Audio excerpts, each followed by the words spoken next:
Right now, our environment sentiment score is at plus 0.067, which is a noticeable uptick compared to the historical baseline. This suggests a recent shift in public sentiment that's worth your attention. With momentum holding steady at plus 0.000, you're looking at a stable environment, but the 19 semantic clusters indicate diverse conversations happening across various topics.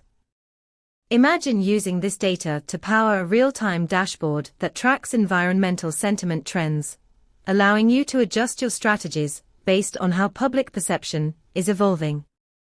For instance, if you're developing a sustainability initiative, this insight can guide your outreach efforts at the right moment.